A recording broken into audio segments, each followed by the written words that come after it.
Radio. 6 Music.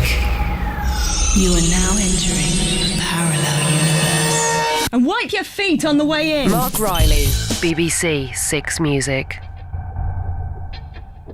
The Jimi Hendrix Experience with Voodoo Child, is it not, Bob? It is, mate. You're absolutely right there. Well done. Welcome to the programme, mate. Good to see you. Happy New Year. Yeah, same to you, mate, as well. Are you well? I'm all right, thank you. Yeah, I had that same cold that everybody's had for the last 3 weeks, but shaking it off eventually. Thank you kindly. You all right? All right. Yeah, I'm all right, Tar. Absolutely fine. So, yeah, first PU of the new year here. Exactly that. Look at the New Musical Express, as it was then called, 28th of November 1970, and Jimi Hendrix #1 posthumously. In the tour news, you got Stevie Wonder and Martha Reeves and the Vandellas are now expected to open their British package tour in late January. There'll be 10 or 11 venues in the itinerary, and no other acts will take part in the show. The Vandellas will occupy the first half, Stevie Wonder filling the entire second half. There's a good night out. You're telling me? Good Lord.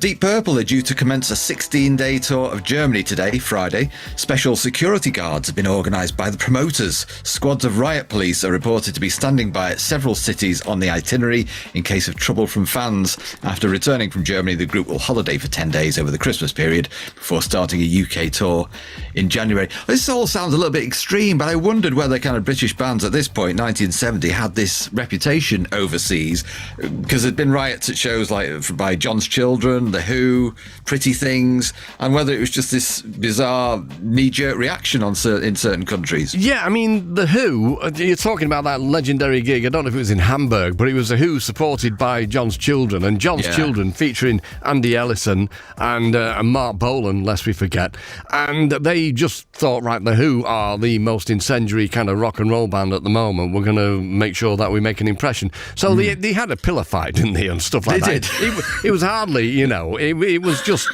pretty inoffensive, but it's triggered off something in the audience that went bonkers, and The Who then upped their game, and the story is that they got banned and stuff like that. So you can imagine, but the Deep Purple audience, they've all got split-knee loom pants on and probably smoking a bit of ganja, and not the same kind of audience, really.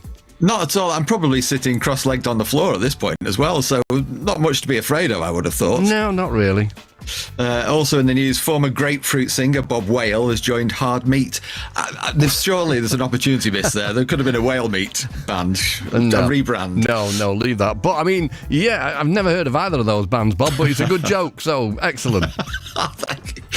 Dave Edmunds' rapid success with I Hear You Knocking, which climbs to number 3 in this week's NME chart, has taken him and his management by surprise. The result, he's not yet able to undertake any live appearances because his Rockpile group is still not formulated for live shows.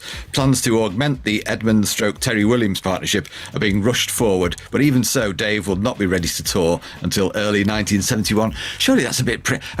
he must have been able to just strap on a guitar and just go out on his own. I mean, Terry Williams was the drummer, wasn't he? This is before Nick Lowe joined and Billy Bremner as well, but surely as a twosome you could have gone out there, played a few shows. Well, it's a pity that you weren't his manager at the time, isn't it, Bob? Come on, Dave, go on. So just two of you go out there. I mean, the thing about Dave Edmunds is he was pure rock and roll. Of course, he ended up producing the Stray Cats and all that, didn't he? And funnily enough, the trivia quiz question, which is he was in the Stray Cats in That'll Be the Day, wasn't he?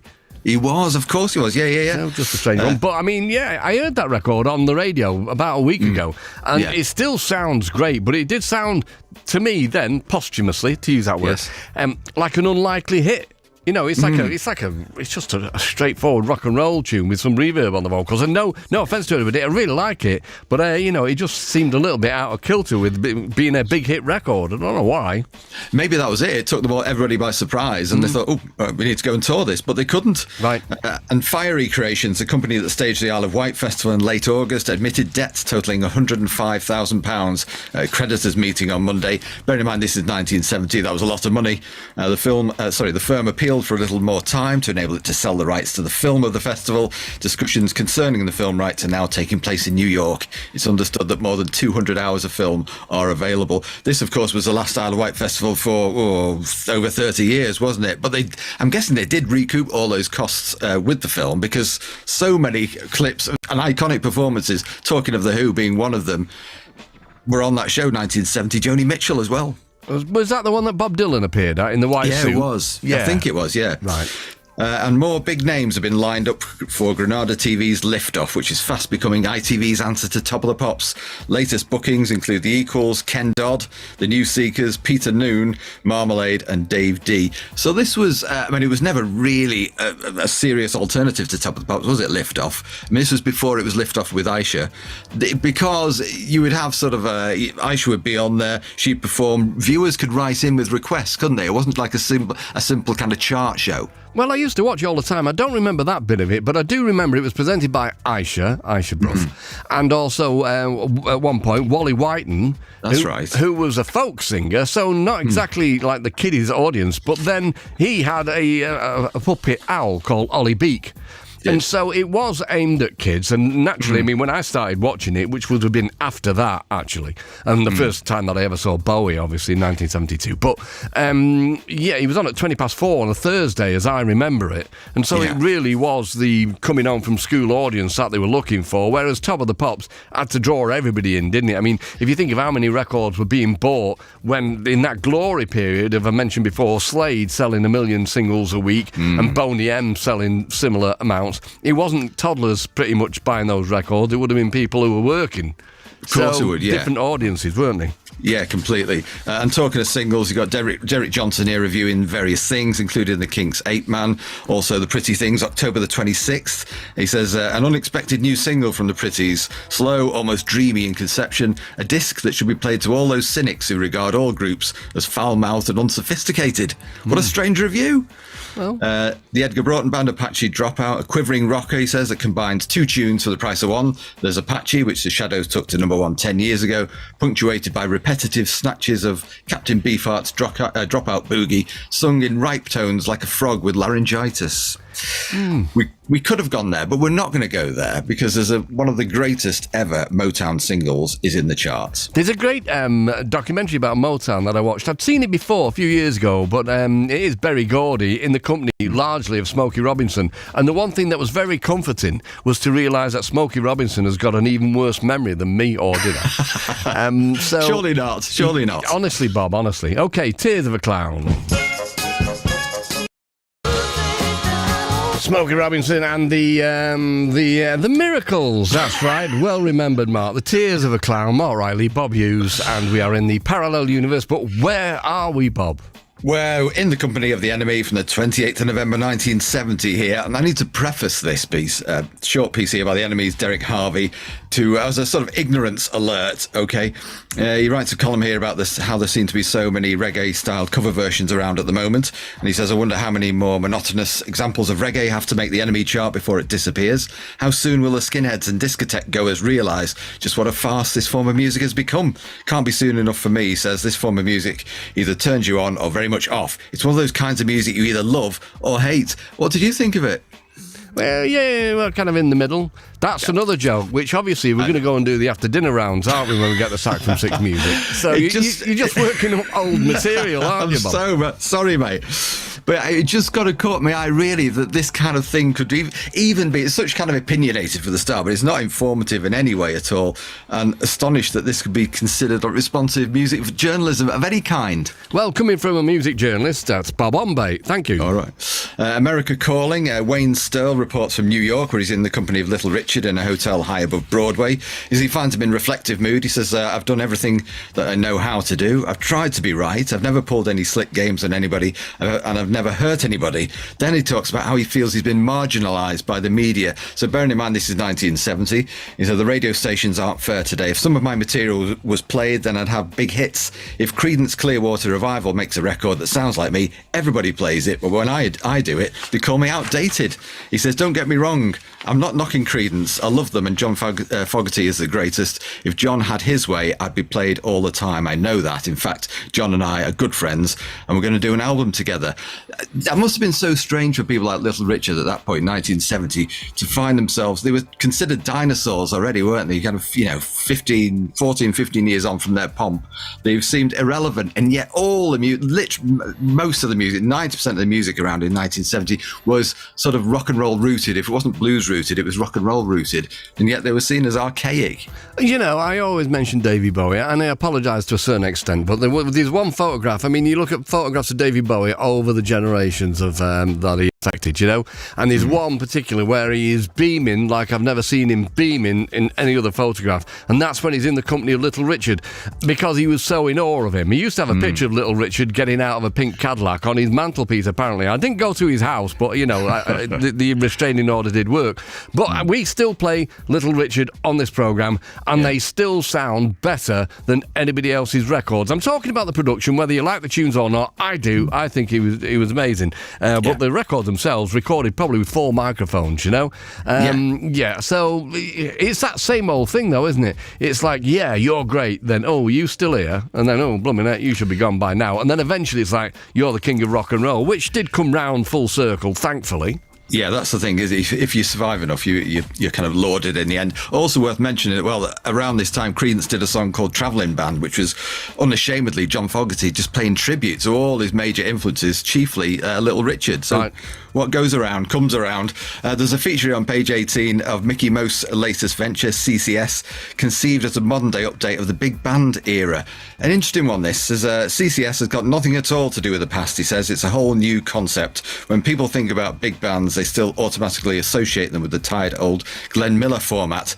Not only have we added strength to the rhythm section, but we've used the very best available musicians and facilities for this venture.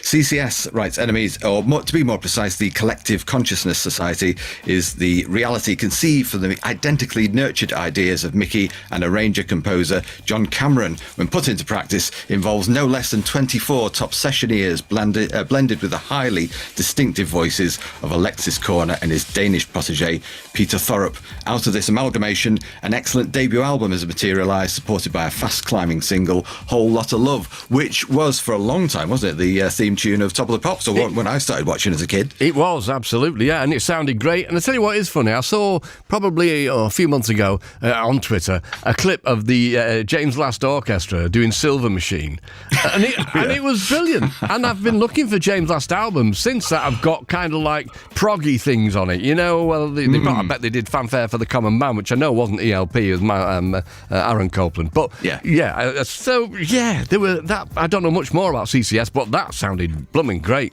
Yeah, absolutely. Also, a lot of the members were culled from Blue Mink, weren't they? Herbie Flowers was a member. Was he? Yeah, and the guitar player Alan Parker, who ended up playing on Diamond Dogs with Bowie. He was in there as well, wasn't he? Yeah. I think did 3 albums in the end. And just briefly here, on the new album front, Back in the USA by the MC5, reviewed by Roy Carr, he says they're a Detroit-based group which has not only built up a notorious reputation for their militant revolutionary beliefs, but also for their repeated use of on-stage obscene shock tactics. He says, unfortunately, this policy resulted in their musical prowess being completely overlooked. But with this second album, they prove they're a much more than proficient outfit when it comes to rocking it up with the best of the bunch. Goes on to sort of say that they're a really important band, which I think he was one of the very few voices, I think, that really recognised the brilliance of the MC5 at the time. What a band. Yeah, absolutely. We should really go there, but we're not. No, we're not. We're going to go to Ann Peebles, aren't we, with Part-Time Love. Okay. We are.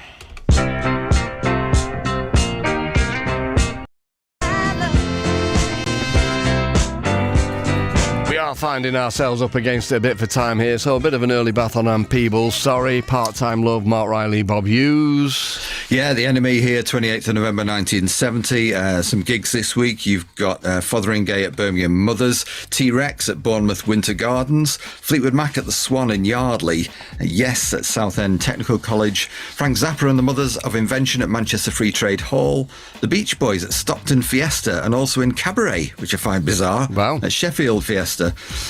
Ben E. King at the Twisted Wheel in Manchester. You've got the Faces at Croydon Greyhound, Edgar Broughton Band at Lewisham Concert Hall, Pentangle at Wolverhampton Civic Hall, Pink Floyd at Sheffield City Hall, Atomic Rooster at Hull University, Fat Mattress at Nelson Imperial, Dr. Strangely Strange at Plymouth Van Dyke, and the Flying Burrito Brothers at London Lyceum. Gig of the week definitely must be Kevin Ayres and the Whole World, the Edgar Broughton Band, the Third Ear Band, and Michael Chapman at Liverpool Stadium. Oh, wow. Hey. On the live review front, you've got Roy Carr reporting from the Dusseldorf Festival, where he says the local music press don't know what they're on about. He says Fleetwood Mac were the hit of the Joint Meeting Music Festival in Dusseldorf, proclaimed the German press on Tuesday. Considering that the Mac didn't appear here or on holiday last weekend, this is a fair indication of the confusion that exists within the contemporary music scene in Germany. He goes on to say that some of the British bands on the bill were subjected to abuse from the crowd. He says Taste, Steamhammer, Ginger Baker and Edgar Broughton all won them over, though it can't be said for Love Affair or Marmalade. Sunday saw the first violence when Love Affair, who played a well-received set the previous afternoon, were greeted with a hail of ice cream, yoghurt and fruit. It could have been a lot worse. Sounds quite nice. I mean, if you had got their act together and got a bowl to, like a glass bowl, they could have had They could have had a trifle, yeah. Absolutely. Yeah. And letters, very quickly. I've recently won 3 LPs in 3 different competitions. One in the Radio 1 competition, one with Radio Luxembourg, and one from the NME. My only complaint was that the 3 LPs were completely identical, and they all arrived in the same post. Is that a record? Asked Stuart Riley in Selby. Well, actually 3 records, but I wonder what it was that he got sent. I wouldn't know, would I? He's no relation. Right, we've got to go, Bob. We have got to go, yes. You're great. Thanks very much for that, pal. Giddy's next, and we've got the Flying Burrito Brothers, older guys, most of it now, and we'll see you tomorrow. Cheers all. Bye-bye. Marc Riley, BBC 6 Music. And shut the door.